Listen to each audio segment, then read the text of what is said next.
నమస్కారం, జీ న్యూస్కి స్వాగతం. నేను మీ ప్రియ. ఈరోజు వార్తల్లో విశేషాలు. కేంద్ర ప్రభుత్వ నిధులతో జిల్లా మరింత ప్రగతి సాధించేలా అన్ని శాఖల అధికారులు చొరవ చూపాలని జిల్లా అభివృద్ధి సమన్వయ పర్యవేక్షణ కమిటీ చైర్మన్, కేంద్ర పౌర విమానయాన శాఖ మంత్రి కింజరపు రామ్మోహన్ నాయుడు సూచించారు. జిల్లా పరిషత్ సమావేశ మందిరంలో మంగళవారం నిర్వహించిన దిశ సమీక్షా సమావేశంలో ఆయన మాట్లాడారు. జిల్లా సమగ్రాభివృద్ధికి అధికారులు ప్రణాళికలు రూపొందిస్తే ఎన్డీఏలో కేంద్ర మంత్రిగా ఉన్న తాను ఆయా కేంద్ర ప్రభుత్వాల శాఖలో మాట్లాడి ప్రత్యేకంగా నిధులను కేటాయింపులు జరిగేలా చూస్తానని చెప్పారు. జిల్లా అభివృద్ధికి కావాల్సిన నిధులు, పనుల గురించి ముఖ్యమంత్రి చంద్రబాబు నాయుడు, ప్రధాని నరేంద్ర మోదీ దృష్టికి తీసుకువెళ్లామని అన్నారు. ఈ సందర్భంగా పీఎం ఆవాస్ యోజన, టిట్కో ఇల్లు, జలజీవన్ మిషన్, జాతీయ గ్రామీణ ఉపాధి హామీ పథకం, జిల్లా గ్రామీణ అభివృద్ధి సంస్థ తదితర శాఖల అంశాల వారీగా సమీక్ష నిర్వహించారు. ఇళ్ల నిర్మాణ ప్రగతిపై సమీక్షించుకోవాల్సి ఉందని అన్నారు. ఉపాధి హామీ పథకం పనుల ద్వారా గ్రామాలను అభివృద్ధి చేసి పూర్తి స్థాయిలో అందుబాటులో ఉన్న నిధులను సద్వినియోగం చేసుకోవాలని అన్నారు. 20 సూత్రాల అమలు కమిటీ చైర్మన్ లంక దినకర్ మాట్లాడుతూ, సరైన ముందస్తు ప్రణాళిక లేకపోవడంతో గత ఏడాది ఉపాధి హామీ పథకానికి సంబంధించి ఒక్క శ్రీకాకుళం జిల్లాలోనే 230 కోట్ల నిధులు వెనక్కి వెళ్లిపోయాయని, గడిచిన 5 ఏళ్లలో లెక్క చూస్తే 1000 కోట్లకు పైగా పనులు చేసుకోలేకపోయామని, ఇది క్షమార్హం కాదని పేర్కొన్నారు. ఈ సమావేశంలో ప్రభుత్వ విప్ బెందాలం అశోక్, విజయనగరం పార్లమెంట్ సభ్యులు కలిశెట్టి అప్పలనాయుడు, నరసనపేట, పలాస, శ్రీకాకుళం శాసనసభ్యులు బగ్గు రమణమూర్తి, గౌతు శిరీష, గొండు శంకర్, కోన రవికుమార్లు వారి వారి నియోజకవర్గాల్లో ఎదుర్కొంటున్న పలు సమస్యలపై మాట్లాడారు. జిల్లా కలెక్టర్ స్వప్నిల్ దినకర్ అధ్యక్షతన జరిగిన ఈ కార్యక్రమంలో joint collector Farman Ahmed Khan, ZP CEO Sridhar Raja, CPO Prasannalakshmi, 33 ప్రభుత్వ శాఖలకు చెందిన జిల్లా అధికారులు హాజరయ్యారు. ఏ స్కీమ్ కోసం అయితే రాష్ట్ర ప్రభుత్వం, కేంద్ర ప్రభుత్వం నిధులు ఖర్చు పెడుతుందో ఎక్కడ అవినీతికి జరగకుండా, ఎక్కడ తప్పుదో పట్టించకుండా నేరుగా బెనిఫిషియరీకి ఆ కార్యక్రమం తాలూకా బెనిఫిట్ అందించాలనే ఆలోచనతో ఈరోజు ఆదేశాలు కూడా ఇవ్వడం జరిగింది. చాలా ఎక్కువ టాపిక్స్ ఉండడం వల్ల అన్నీ చేయలేకపోయినప్పటికీ మరి కొన్ని టాపిక్స్ వరకు మేము డిస్కస్ చేసాం. భవిష్యత్తులో కూడా ఇప్పుడు కూడా మీరు చూసుకుంటే తెలుగుదేశం పార్టీ ఎన్డీఏ ప్రభుత్వం ఉన్నప్పుడు రివ్యూస్కి చాలా పెద్ద ఎత్తున ప్రోత్సహిస్తూ రివ్యూ కార్యక్రమాలు ఎప్పుడు చేస్తుంటాం. గత 5 సంవత్సరాల్లో రివ్యూస్ కూడా ఎక్కడా లేవు. ప్రజాప్రతినిధులకు కానీ పబ్లిక్కి కానీ వాళ్ళ సమస్యలు కూడా చెప్పుకునే అవకాశం లేకుండా చేశారు. మళ్ళీ ఈరోజు నూతన పద్ధతిలో రివ్యూస్కి ప్రాధాన్యత ఇస్తూ ముందుకు నడుస్తున్నాం. ముఖ్యమంత్రి కూడా మన జిల్లా విచ్చేసిన తర్వాత ఆ రోజు ఉన్నటువంటి సమయంలో ఇదే జడ్పీ హాల్లో రివ్యూ కార్యక్రమం కూడా పెట్టి అన్ని డిపార్ట్మెంట్స్తో కూడా చర్చించి కొన్ని ఆదేశాలు కూడా ఇవ్వడం జరిగింది. అంటే ముఖ్యమంత్రి గారి దగ్గర నుంచి జిల్లా నాయకత్వం వరకు కూడా రివ్యూస్ చేస్తూ గ్రౌండ్ లెవెల్లో ఉన్నటువంటి ఇష్యూస్ అయినా వాస్తవాలైనా అవి తెలుసుకొని దాని ప్రకారం ప్రభుత్వం తాలూకా నిర్ణయాలు ఉండాలనే ఆలోచనతో ఈరోజు ఈ కార్యక్రమం చేశాం. భవిష్యత్తులో కూడా ఇలాంటి రివ్యూస్ని ఎప్పటికప్పుడు జిల్లా స్థాయిలో నిర్వహించుకొని స్కీమ్స్ అన్నింటినీ కూడా ఫుల్ ఫ్లెడ్జ్డ్గా శాచ్యురేషన్ మోడ్లో డ్రైవ్ చేయాలనేది మా తాలూకా ఆలోచన. ఈరోజు మనకున్నటువంటి గొప్ప అడ్వాంటేజ్ ఏంటంటే ఎన్డీఏ ప్రభుత్వం రాష్ట్రంలో, కేంద్రంలో ఉంది. మరి ఈ కాంబినేషన్ని వినియోగించుకొని జిల్లాలో ఉన్నటువంటి సుదీర్ఘమైనటువంటి సమస్యలకి పరిష్కారం చూపించాల్సినటువంటి బాధ్యత మా అందరి మీద ఉంది. నిరుద్యోగ యువతీ యువకులకు ఉద్యోగ ఉపాధి అవకాశాలు కల్పించడానికే నైపుణ్యాభివృద్ధి సంస్థను రాష్ట్ర ప్రభుత్వం నెలకొల్పిందని కేంద్ర పౌర విమానయాన శాఖ మంత్రి కింజరపు రామ్మోహన్ నాయుడు అన్నారు. నగరంలోని నాగావళి హోటల్లో AP state skill development corporation ఆధ్వర్యంలో హెచ్ఆర్ కాన్క్లేవ్ ప్రోగ్రాం మంగళవారం నిర్వహించారు. స్కిల్ డెవలప్మెంట్ సంస్థలో యువతకు పలు రంగాల్లో శిక్షణ ఇవ్వనున్నామని చెప్పారు. నిరుద్యోగులు ఉద్యోగ అన్వేషణలో సమయం వృధా చేయకుండా ప్రతి ఒక్క కుటుంబం నుంచి ఒక వ్యాపారవేత్త తయారు కావాలన్నదే సీఎం చంద్రబాబు నాయుడు ఉద్దేశమన్నారు. యువత నైపుణ్యాలను అభివృద్ధి పరచుకోవడం ద్వారా ఉద్యోగ ఉపాధి అవకాశాలను సులువుగా పొందవచ్చునని తెలిపారు. ఎమ్మెల్యే శంకర్ మాట్లాడుతూ, ప్రభుత్వం అందిస్తున్న సదుపాయాలను నిరుద్యోగ యువత సద్వినియోగం చేసుకోవాలన్నారు. ఈ కార్యక్రమంలో జిల్లా కలెక్టర్ స్వప్నిల్ దినకర్, విజయనగరం పార్లమెంట్ సభ్యులు కలిశెట్టి అప్పలనాయుడు, శ్రీకాకుళం జిల్లా తెలుగు యువత అధ్యక్షులు మెండ దాసునాయుడు, కూటమి ముఖ్య నాయకులు పాల్గొన్నారు. డిప్లొమా కెమికల్ లేదు, దానికి ఇన్ఫ్రాస్ట్రక్చర్ కావాలి. కెమికల్ దానికి డిప్లొమా చేసే పరిస్థితి మన శ్రీకాకుళం జిల్లాలో ఏర్పాటు చేసుకోవాలి. కమ్యూనికేషన్ స్కిల్స్ అనేది కేవలం మీకు ఉద్యోగం వస్తుంది కాబట్టి ఉద్యోగం ఇచ్చే టైం కన్నా ఒక 2 నెలల ముందు చేస్తే వచ్చేది కాదు. వాళ్ళకి స్కూల్ లెవెల్ నుంచే మనం ఇన్కల్కేట్ చేయాలి. సో మన ఎడ్యుకేషన్ డిపార్ట్మెంట్ కూడా ఇందులో కలుపుకొని ముందుకు తీసుకొని వెళ్ళాలి. ఇలా రకరకాల స్టేజెస్ లో మనకు ఉండేటటువంటి ప్రాబ్లమ్స్ ఏవైతే ఉన్నాయో డిఫరెంట్ అప్రోచ్ మీద హోలిస్టిక్ గా మనం చేసినప్పుడే మీకు ఎప్పుడైతే జాబ్ కోసం వస్తున్నటువంటి వ్యక్తి మీకు 100% మీరు ఏవైతే బాక్సెస్ పెట్టుకుంటారో అన్ని కూడా టిక్ చేసుకోవాలంటే చాలా ఇన్డెప్త్ గా ఈ కార్యక్రమాలన్నీ కూడా చేయాల్సినటువంటి అవసరం ఉంది. దానికి మేము కానీ కలెక్టర్ గారు కానీ ప్రభుత్వం తరఫున కానీ చాలా లోతుగా ఈ విషయాలన్నీ కూడా చూసుకొని దానికి సరైనటువంటి మార్గం మన జిల్లాలో ఏర్పాటు చేయడానికి మా వంతుగా కృషి చేస్తామని కూడా ఇక్కడ ఇచ్చేసినటువంటి వారందరికీ తెలియజేస్తున్నాం. మీరు మాత్రం మీరు ఇచ్చేటటువంటి ఎంప్లాయ్మెంట్ లో ఎక్కువ శాతం మన శ్రీకాకుళం జిల్లాకి ఇచ్చినట్టుగా కేటాయించాలని మాత్రం రిక్వెస్ట్ మీ అందరికీ కూడా చేస్తున్నాం. చాలా వరకు మీరు తీసుకుంటే ప్రపంచంలోనే దేశంలోనైతే ఎలాగైనా ఉంది, ఎక్కడికి వెళ్ళినా సరే కష్టపడి పనిచేసినటువంటి వ్యక్తుల్లో శ్రీకాకుళం జిల్లా వాళ్ళే ముందుంటున్నారు. అంటే ఎక్కడ చూసినా ఒక కన్స్ట్రక్షన్ గానీ, ఒక లేబర్ గానీ, లేకపోతే ఐటీఐ స్కిల్స్ గానీ, ఆ లెవెల్లో ఉన్నటువంటి ఏ జాబ్స్ అయినా సరే అధిక శాతం మన శ్రీకాకుళం జిల్లా నుంచే వెళ్ళినటువంటి వాళ్ళు. వినియోగదారులు తమ హక్కుల గురించి పూర్తిగా తెలుసుకోవాలని జాయింట్ కలెక్టర్ ఫర్మాన్ అహ్మద్ ఖాన్ అన్నారు. మంగళవారం బాపూజీ కళామందిర్లో జరిగిన వినియోగదారుల వ్యవహారాలు, ఆహార మరియు పౌర సరఫరాల శాఖ సంయుక్తంగా జాతీయ వినియోగదారుల దినోత్సవ కార్యక్రమాన్ని జాయింట్ కలెక్టర్ ఫర్మాన్ అహ్మద్ ఖాన్, ఆమదాలవలస శాసనసభ్యులు కోన రవికుమార్తో కలిసి పాల్గొన్నారు. ముందుగా అతిథులు జ్యోతి ప్రజ్వలన గావించి కార్యక్రమాన్ని ప్రారంభించారు. ఈ కార్యక్రమానికి జిల్లా వినియోగదారుల సంఘం చైర్మన్ బగాది రామ్మోహన్ రావు అధ్యక్షత వహించారు. ఈ కార్యక్రమంలో జాయింట్ కలెక్టర్ మాట్లాడుతూ వినియోగదారులకు నష్టం జరిగితే సత్వర న్యాయం అందేలా చర్యలు తీసుకోవాలని తెలిపారు. వివిధ పోటీల్లో పాల్గొని గెలుపొందిన వారికి శుభాకాంక్షలు తెలిపారు. ఆమదాలవలస శాసనసభ్యులు కోన రవికుమార్ మాట్లాడుతూ సామాన్యుడు మొదలుకొని ధనవంతుడి వరకు అందరూ వినియోగదారులేనని, కొనుగోలు చేసిన వస్తు సేవల బిల్లును పొంది వాటి వారంటీకి అనుగుణంగా తగిన హక్కులను పొందవచ్చని అన్నారు. అనంతరం జాతీయ వినియోగదారుల దినోత్సవం సందర్భంగా వివిధ కళాశాలల్లో నిర్వహించిన వివిధ పోటీలలో గెలుపు విజేతలకు ప్రశంసా పత్రాలు, పథకాలు, నగదు బహుమతులను జాయింట్ కలెక్టర్ అందజేశారు. కార్యక్రమంలో పాల్గొన్న వారితో ప్రతిజ్ఞ చేయించారు. ఈ కార్యక్రమానికి జిల్లా పౌర సరఫరాల అధికారి జి సూర్యప్రకాష్, జిల్లా వైద్య ఆరోగ్య అధికారిని doctor B Meenakshi, doctor Kalyan Babu, GST సహాయ కమిషనర్ రాణిమోహన్, గంజిఆర్ ఎజ్రా, శ్రీకాకుళం జిల్లా విజిలెన్స్ నంబర్ MDU ఆపరేటర్స్ రాష్ట్ర అధ్యక్షులు రౌతు సూర్యనారాయణ, బుడుమూరు శ్రీరామ్మూర్తి, శ్రీదేవి ఎంటర్ప్రైజెస్ గ్యాస్, ఇతర శాఖల అధికారులు, ప్రతినిధులు, పెద్ద సంఖ్యలో వినియోగదారులు తదితరులు పాల్గొన్నారు.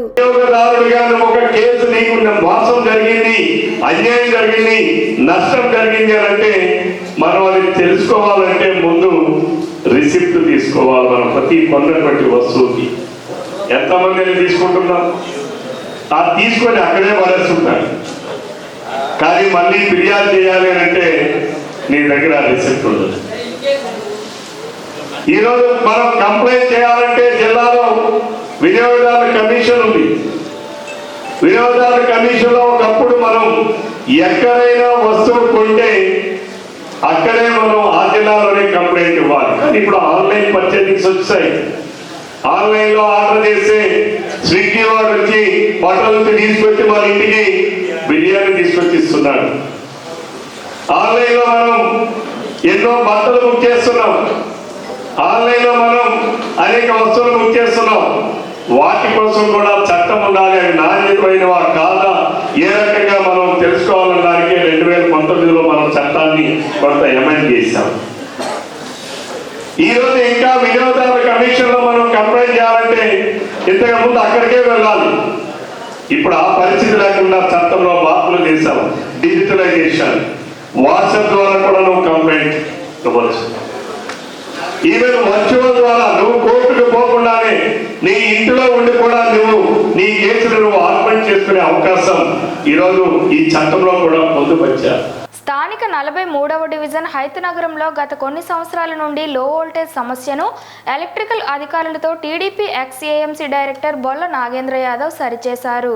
లో వోల్టేజ్ సమస్యతో ప్రజలందరూ బాధపడుతున్నా వేసవి కాలమే కాకుండా మిగిలిన కాలాల్లో కూడా ఈ సమస్యతో సతమతమవుతున్నారు.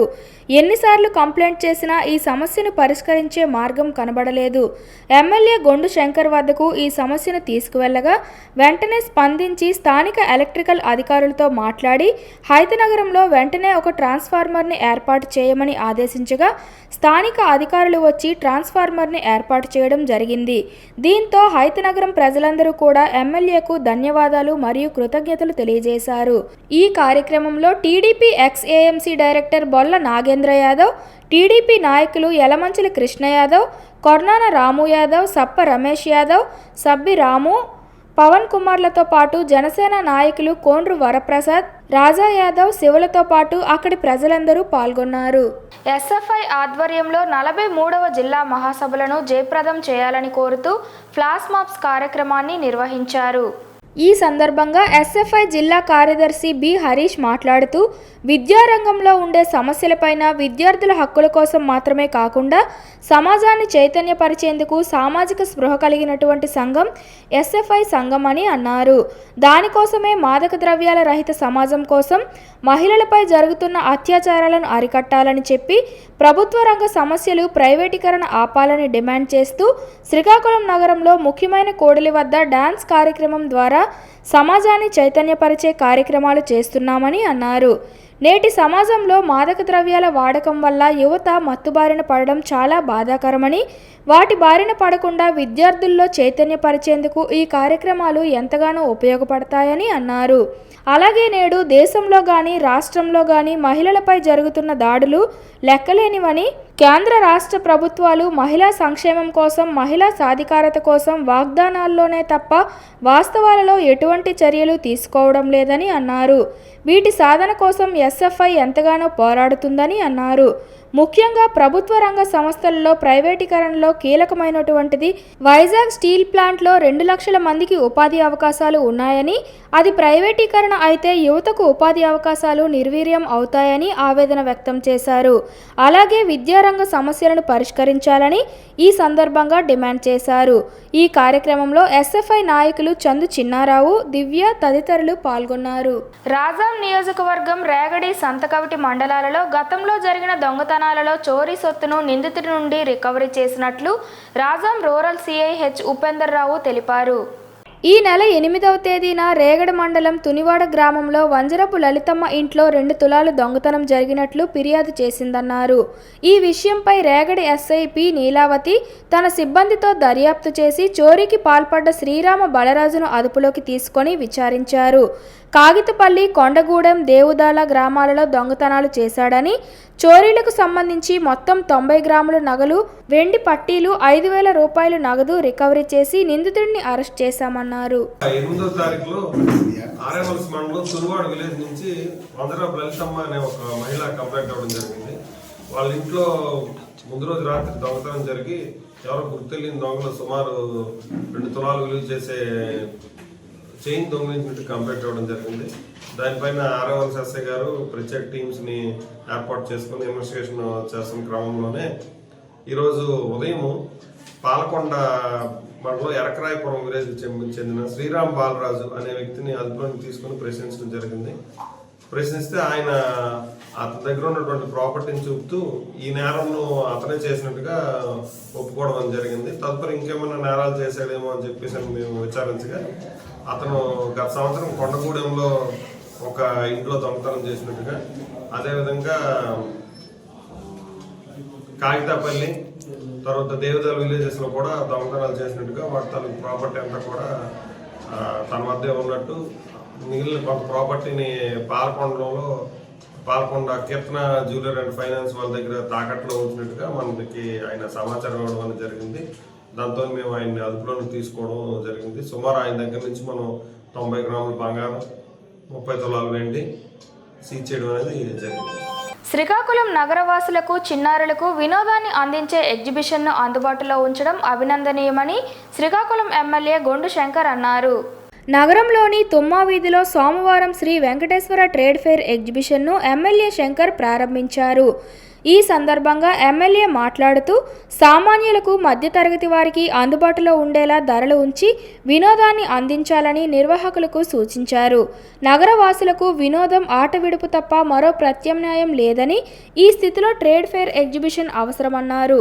ప్రజలకు ఆహ్లాదకరమైన వాతావరణంలో వినోదం అందించేలా నిర్వాహకులు అన్ని ఏర్పాట్లు చేసుకోవాలని చెప్పారు.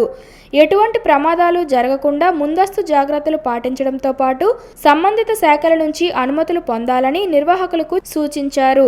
భవిష్యత్తులో నగరవాసులకు వినోదం పంచి ఉల్లాసంగా ఉంచేందుకు పార్కులను ఏర్పాటు చేసి వాటి నిర్వహణకు పూర్తి స్థాయిలో చేపడతామని చెప్పారు. నిర్వాహకులు మాట్లాడుతూ ప్రవేశ ద్వారం నుంచి యూరప్ సిటీని ఏర్పాటు చేశామని, Eiffel tower, half moon, Paris సిటీతో చిన్నారులకు ఆకర్షించే సెల్ఫీ షో, ఆట వస్తువులను, పరికరాలను, స్టాళ్లను ఏర్పాటు చేశామన్నారు. ఈ కార్యక్రమంలో టీడీపీ నాయకులు అరవల రవీంద్ర, టీడీపీ నాయకులు, కార్యకర్తలు, ఎగ్జిబిషన్ మేనేజ్మెంట్ దుర్గాప్రసాద్, గోపి, శ్రీనివాసరావు, విస్సు తారక్ తదితరులు పాల్గొన్నారు. శ్రీకాకుళం పట్టణంలో ఈరోజు ఎగ్జిబిషన్ ప్రారంభం. పట్టణ ప్రజలకి యాక్చువల్గా ఇక్కడ రిక్రియేషన్స్ ఏరియాస్ చాలా తక్కువ. ఈవినింగ్ సాయంకాలం వచ్చి ఎక్కడైనా కొద్దిగా ఆహ్లాదకరమైన వాతావరణం గడపడానికి లేవు. అలాంటి సందర్భంలో ఈరోజు ఇక్కడ ఎగ్జిబిషన్ స్టార్ట్ చేసి ఇక్కడ నగర ప్రజలందరికీ, అలాగే చుట్టుపక్కల గ్రామ ప్రజలకు కూడా ఇది ఇక్కడ వినోదంగా అందుబాటులోకి తెచ్చారు. దీనివల్ల పిల్లలు, పెద్దలు అందరికి కూడా ఎంతో ఆహ్లాదకరమైన వాతావరణం క్రియేట్ చేశారు. వారికి కూడా నేను ధన్యవాదాలు తెలియజేసుకుంటూ ఈ కార్యక్రమాన్ని దీన్ని ప్రజలందరూ కూడా వినియోగించుకోవాల్సిందిగా కోరుచున్నాను. విద్యార్థులంతా భవిష్యత్తులో రాణించి సమాజానికి మార్గనిర్దేశకులు అవ్వాలని ప్రముఖ వైద్యులు, జనసేన పార్టీ నాయకులు దానేటి శ్రీధర్ ఆకాంక్షించారు. ఈ మేరకు మంగళవారం నగరంలోని స్థానిక 80 అడుగుల రోడ్డులోని ఒక ప్రైవేట్ ఫంక్షన్ హాల్లో razor's 2K 2024 success meet Kakinada Aditya junior కళాశాల యాజమాన్యం నేతృత్వంలో జరిగింది. ఈ కార్యక్రమానికి ముఖ్య అతిథిగా డాక్టర్ దానేటి శ్రీధర్, ఆర్ఐఓ ప్రగాఢ దుర్గారావులు పాల్గొన్నారు. ఈ సందర్భంగా శ్రీధర్ మాట్లాడుతూ విద్యార్థుల చదువు కోసం తల్లిదండ్రులు పెడుతున్న ఖర్చుకు సార్థకత కలిగించాలని, అనవసరం వాటికి జోలికి వెళ్లొద్దని, విద్యపై దృష్టి సారించి ఉన్నత శిఖరాలు అధిరోహించాలని సూచించారు. ఆర్ఐఓ దుర్గారావు మాట్లాడుతూ విద్యార్థుల్లో ఆహ్లాదకరమైన పోటీ ఉండాలని, అందరూ బాగా చదువుకోవాలని సూచించారు. చరిత్రలో నిలిచిపోయేలా ఏదో ఒక రంగంలో రాణించాలన్న సంకల్పాన్ని ఈ వయసులోనే చేపట్టాలని తెలిపారు. కార్యక్రమంలో భాగంగా ఇంటర్లో అత్యధిక మార్కులు సాధించిన విద్యార్థులకు మెడల్తో పాటు ధ్రువపత్రాలను దానేటి శ్రీధర్ చేతుల మీదుగా, అలాగే ఆర్ఐఓ చేతుల మీదుగా అందజేశారు. అలాగే అత్యధిక మార్కులు సాధించిన 18 మంది విద్యార్థులకు ఒక్కొక్కరికి 5,000 రూపాయల నగదు ప్రోత్సాహాన్ని అందజేయనున్నట్లు ప్రకటించారు. ఈ కార్యక్రమంలో విద్యార్థులు ప్రదర్శించిన పలు డాన్స్, సాంస్కృతిక కార్యక్రమాలు అందరినీ అలరించాయి. కార్యక్రమంలో కళాశాల డైరెక్టర్ చక్రవర్తి, ప్రిన్సిపల్ ఢిల్లేశ్వరరావు, అసిరినాయుడు, విశాఖ పిఓఓ రామారావు, బోధనేతర సిబ్బంది తదితరులు పాల్గొన్నారు. ఒకరికి 1 in 18కి షుగర్ రాబోతుంది, డయాబెటీస్ రాబోతుంది అని నాకు తెలుసు సార్. మీరు ఎవరు చేతులు ఎత్తొద్దు. 1, 2, 3, 4, 5, 6, 7 ఉన్నాం ఇక్కడ. మా 7 ఎంతమందికి షుగర్ ఉంటుంటుంది చెప్పండి? అందరికీ ఉంటుండొచ్చు నాకు తెలిసి. కారణం ఏంటో చెప్పనా? ఇందాక మీ మీద అరిచానే, ఒక బాధ, ఒక కోపం, ఒక ప్రయత్నం, ఒక స్ట్రెస్ చూసారా? దాంతో నాకు షుగర్ లెవెల్స్ పెరిగిపోతాయి. మిమ్మల్ని బాగు చేయాలని ఒక ఆలోచన. మీరు హ్యాపీగా స్కూల్లో చదువుకుంటున్నారు కదా, అందంగా నీట్గా తయారై. మిమ్మల్ని బాగవ్వాలి, మీరు సక్సెస్ఫుల్ అవ్వాలి, నాకెందుకు బాధ. కానీ మిమ్మల్ని ఏదో చెప్పియాలి, మీతో ఒక 5 నిమిషాలు మాట్లాడియాలి అని ఆ తాపత్రయం ఉందే, అదే నాలో షుగర్ని పెంచేస్తుంది. మీ సక్సెస్ ఆదిత్యలో చదువుతున్న పిల్లలందరికీ బ్రైట్ స్టార్స్ చేయాలనుకుంటే ఈ ప్రయత్నం ఉందే, ఈ ప్రయత్నంతోనే వాళ్ళకి షుగర్లు వచ్చేస్తున్నాయి. కానీ మళ్ళీ చెప్తున్నా, మీ పిల్లల్లో కూడా కోరిక రాబోతుంది ఏదో ఒకటి అవ్వాలని చెప్పి. అందుకు ప్రతి 18 మందిలో ఒకరికి షుగర్ రాబోతుంది. అది సైంటిఫిక్ స్టడీ. మరి అది రాకూడదు కదా. మరి డాక్టర్ గారు నన్ను పిలిచారు కదా ఈరోజు. మరి నా నుంచి మీరు ఏదో ఒక సలహా అందుకోవాలి కదా. షుగర్ రాకూడదు కదా. షుగర్ వస్తే చాక్లెట్ వెళ్ళి, డైరీ మిల్క్ వెళ్ళి, ఏమి వెళ్ళి, ఐస్ క్రీమ్ కూడా వెళ్ళాలి, ఏమి వెళ్ళాలి, రాకూడదు కదా. మరి ఏం చెయ్యాలి? అది కూడా ఈరోజు ఈనాడు పేపర్లో రాశాడు. నేను చెప్పను, ఇంటికి వెళ్ళి ఈనాడు పేపర్ చదవాలి. ప్రేమ కరుణ ద్వారా మానవాళిలో ఆనందం నింపిన యేసుక్రీస్తు జీవితం అందరికీ ఆదర్శప్రాయమని పాతపట్నం మాజీ ఎమ్మెల్యే రెడ్డి శాంతి అన్నారు. యేసుక్రీస్తు జన్మదినమైన క్రిస్మస్ పర్వదినాన్ని ప్రజలంతా సుఖ సంతోషాలతో జరుపుకోవాలని రెడ్డి శాంతి క్రిస్మస్ శుభాకాంక్షలు తెలిపారు. దైవ కుమారుడు జీసస్ మానవుడిగా జన్మించిన రోజును ప్రపంచవ్యాప్తంగా క్రిస్మస్ పండుగగా జరుపుకుంటారని, యేసు ప్రభు జీవనం అందరికీ ఆదర్శప్రాయమని, తన బోధనల ద్వారా మానవాళిని సన్మార్గం వైపు నడిపించేలా మార్గనిర్దేశం చేశారన్నారు. నిస్సహాయులపై కరుణ, సాటివారిపై ప్రేమ, క్షమ, సహనం, దాతృత్వం, త్యాగం ఇవన్నీ తన జీవితం ద్వారా మానవాళికి క్రీస్తు అందించిన మహోన్నత సందేశాలని, ఎల్లప్పుడూ ఆ కరుణామయుని ఆశీస్సులు, దీవెనలు ప్రజలకు ఉండాలని కోరుకుంటున్నానన్నారు. పేద ముస్లిం ఫాతిమా బేగం ఇల్లు విద్యుత్ షార్ట్ సర్క్యూట్ వలన కాలిపోయిందని తెలుసుకొని టీడీపీ పార్టీ మైనారిటీ నాయకులు మరియు ముస్లిం జమాత్ వారు కలిసి ఆ కుటుంబంకు అవసరమైన నిత్యావసర సరుకులను అందజేశారు. శ్రీకాకుళం నగరంలోని గోల్కొండరేవు వీధిలో నివాసం ఉంటున్న పేద ముస్లిం ఫాతిమా బేగం ఇల్లు విద్యుత్ షార్ట్ సర్క్యూట్ వలన కాలిపోయినది. ఈ అగ్ని ప్రమాదంలో వారి బట్టలతో సహా అన్ని వస్తువులు కాలి బూడిదైపోయిన కారణంగా ఈరోజు జామియా మసీద్ కమిటీ అలాగే జామియా మసీద్ జామత్, ఆలే హాదీస్ మసీద్, జిల్లా టీడీపీ పార్టీ మైనారిటీ నాయకులు మరియు అన్ని మసీదుల జామాతులు కలిసి ఆ కుటుంబమునకు అవసరమైన నిత్యావసర సామాగ్రి బియ్యం, గోధుమ, పప్పు దినుసులు, నూనె, పంచదార, కాయగూరలు, బట్టలు మరియు తక్షణ సహాయార్థం కింద నగదు ఇచ్చారు. ఈ కార్యక్రమంలో గురువుగారు ఆ కుటుంబంకు అల్లా దయ వలన తొందరగా సహాయం అందాలని ప్రార్థన చేశారు. Jamia Masjid president Khan, vice president Haji Bhaiya, secretary Akbar బాషా మాట్లాడుతూ నగరంలోని దాతలు మానవతావాదులు మతాలకు జాతులకు అతీతంగా మానవత్వంతో ఈ కుటుంబంను ఆదుకోవాలని కోరారు. ఈ కార్యక్రమంలో హాజీ అమీరుల్లా బేగ్, షాజీ సన్వజ్, షుకార్ ఖాన్, హాజీ హాసిన్, అబ్దుల్, డెంటల్ రఫీ, ఇర్ఫాన్ బాషా, పర్వేజ్, బహదూర్ జనీ, జిల్లా టీడీపీ మైనారిటీ నాయకులు ముబారక్, షానుబాయ్, రోషన్ బాషా, సయ్యద్ షఫీ ఇతరులు పాల్గొన్నారు. అందరికీ నమస్కారం. నిన్న జరిగిన దుర్ఘటన దహనం అన్నకి ఇలాంటి సిచ్యువేషన్తో చాలా బాధాకరమైన విషయం. ముస్లిం సమాజంలో మాకు కొంత కలిసివేసింది. ముఖ్యంగా ఈ ఇంట్లో అద్దెకు ఉంటున్న ఫాతిమా గారి ఫ్యామిలీ సుమారు 3.5 నుంచి 4 లక్షల రూపాయల వరకు పూర్తిగా గృహోపకరణాలు అలాగే కట్టు బట్టలతో సహా మొత్తం అన్నీ కాలిపోవడం జరిగింది. అదేవిధంగా ఇంటి ఓనర్ అయిన గౌసియా గారి తాలూకా ఇంటిలో కూడా పూర్తిగా వైరింగ్ కాలిపోయి ఇల్లు ద్వారబంధాల దగ్గర నుంచి వాళ్ళు కూడా పూర్తిగా ధ్వంసమైంది. ఈ బాధాతత్వ హృదయం ఎంతో అందరూ చాలా ఒక బాధితమైన హృదయంతో అందరూ ఒక మానవతా దృష్టితోటి వాళ్ళ తాలూకు ఆత్మస్థైర్యాన్ని పెంచే విధంగా అందరూ కొంచెం సహాయాలు కార్యక్రమాలు చేస్తున్నారు. అందులో భాగంగా ఈరోజు ముస్లిం సమాజంలో కొంతమంది అందరూ చేరుకొని కొంతవరకు వాళ్ళ ఆత్మకు కొంతవరకు రిలీఫ్ వచ్చేటట్టు వాళ్ళు బాధాతమైన హృదయాలతో ఉన్నారు. వాళ్ళకి ఏదో విధంగా మనం సమాజం తోడ్పాటు అందించాలి. అదేవిధంగా ముఖ్యంగా గతంలో శ్రీకాకుళం చిక్కోలు దీని నుంచి కూడా ట్రస్ట్ నుంచి కూడా ఇచ్చేటట్టు ఏర్పాట్లు జరిగి ఉన్నాయి. ఈరోజు సాయంత్రం జిల్లా కలెక్టర్ గారికి కలిసి ఒక వినతి పత్రాన్ని సమర్పించేసుకుని అనుకున్నాం. అందరం తప్పనిసరిగా ఈ కార్యక్రమంలో ముందుండి ప్రభుత్వ తరపు నుంచి ఎటువంటి సహాయ సహకారాలు అందేటట్టు వాళ్ళకి అది తప్పకుండా ముస్లిం సమాజం వాళ్ళకి గుర్తిస్తుంది. అదేవిధంగా నా అప్పీలు మిగతా స్వచ్ఛంద సంస్థలు కూడా ఈ కార్యక్రమంలో పాల్పంచుకుని వాళ్ళకి సహాయ సహకారాలు చేస్తుంటే చాలా మంచిది.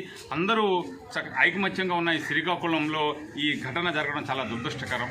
భారత రాజ్యాంగ నిర్మాత అంబేద్కర్ను కించపరిచిన అమిత్ షా కేంద్ర మంత్రి పదవి నుండి తప్పుకోవాలి లేదా గౌరవ భారత రాష్ట్రపతి తొలగించాలని కోరారు. పార్లమెంట్లో ఇటీవల జరిగిన సందర్భంలో అంబేద్కర్ను తొలనాడుతూ అవమానకరంగా కేంద్ర హోంశాఖ మంత్రి అమిత్ షా మాట్లాడడం భారత ప్రజానికాన్ని తీవ్ర దిగ్భ్రాంతికి గురిచేసి దేశవ్యాప్తంగా ఆందోళనకు కారణమైందని, భారత రాజ్యాంగ నిర్మాత అంబేద్కర్ గౌరవానికి ఏ విధమైన అవమానం జరిగినా బహుళజన సమాజ్ పార్టీ సహించదన్నారు. ఇలాంటి వ్యక్తి భారతదేశానికి శాంతి భద్రతలను పరిరక్షించే కేంద్ర హోంమంత్రిగా ఉండడానికి అర్హత లేదన్నారు. భారత రాజ్యాంగ నిర్మాత అంబేద్కర్ను కించపరిచిన అమిత్ షా కేంద్ర మంత్రి పదవి నుండి తప్పుకోవాలి లేదా గౌరవనీయ భారత రాష్ట్రపతి తొలగించాలని కోరారు. Lingala Garikivadu retired deputy collector, BSP జిల్లా president Lasa Someswararao, general secretary Nagara Srinivasarao, retired APGO, bank manager, treasurer Gantlana Ramarao, Etcherla నియోజకవర్గ incharge B Sasibhushan Rao, K Krishnarao, B Pandurangadu, doctor Kanta Venu, B Muralikrishna, legal cell incharge P Ramu పాల్గొన్నారు. వార్తలు సమాప్తం. మళ్ళీ తర్వాతి బులెటిన్లో కలుసుకుందాం. నమస్కారం.